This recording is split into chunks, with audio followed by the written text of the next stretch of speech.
Hi, I'm Lynn Festa. I'm an occupational therapist and coach who supports highly sensitive people and those experiencing burnout. On this channel, I explain what it means to be an HSP, highly sensitive person, and share practical, evidence based strategies to help you flourish with this trait while also preventing and recovering from burnout.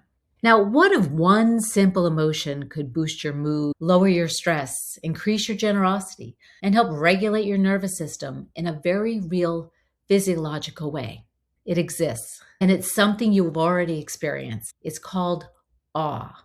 Now, have you ever had a moment where you just stopped and thought, wow, maybe it was a view, a piece of music, or even an act of kindness that caught you off guard? Awe is the emotion where we experience when we encounter something vast, something that stretches our understanding of the world. And vast doesn't just mean big mountains or the night sky. Those definitely count.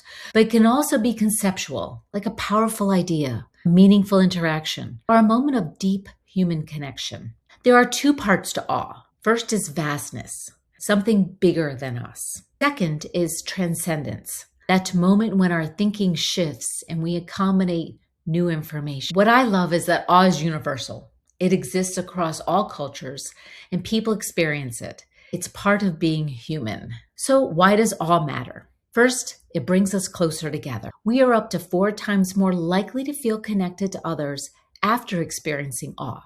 Second, it increases compassion and generosity by much as 40%. We can certainly use more of that in our lives. And third, it sparks curiosity, which is foundational for learning, engagement, and meaningful participation in our daily lives. And the benefits keep going on. Awe can boost our mood just in the moment for up to 2 weeks. It increases optimism, overall well-being, and social functioning. It also shifts our perspective to on-time priorities and what actually matters. Now, one of the most important effects of awe is that it supports our nervous system regulation. When we experience awe, we often see a shift out of the sympathetic, stress-driven state where we think of as fight or flight, high cortisol, and towards a more parasympathetic, regulated state, a little calmer. And you might notice it as a spontaneous pause, a deep breath, a widening of attention. And from a sensory processing standpoint,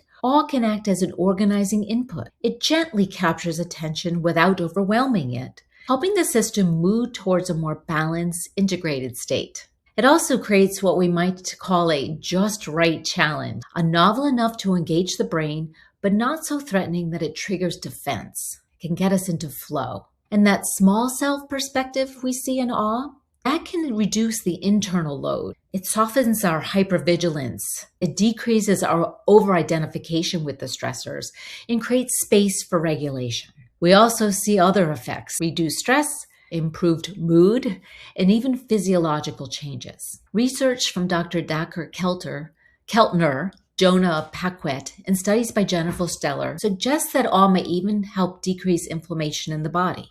So this isn't just a nice moment. It's a meaningful, functional intervention we can intentionally build into daily life. And the good news, awe isn't rare.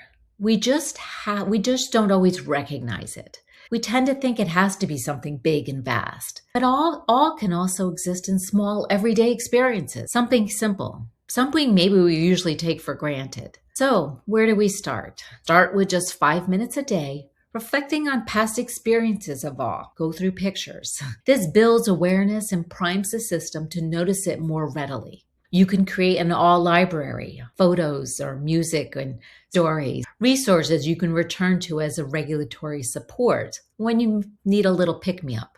You could incorporate micro-adventures, small novel experiences that gently challenge routine and increase our engagement. You can shift your perspective, look through the eyes of a child, or imagining someone from 100 years ago encountering your everyday environment today. Wow, that's awesome. And use creativity and the arts as accessible, repeatable ways to invoke awe.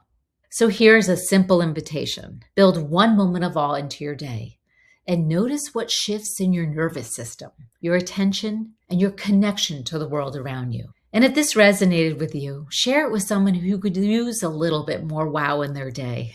And don't forget to subscribe to my YouTube channel to make sure you get more practical strategies to support your well being and meaningful living. Thanks for watching, and I'll see you next time.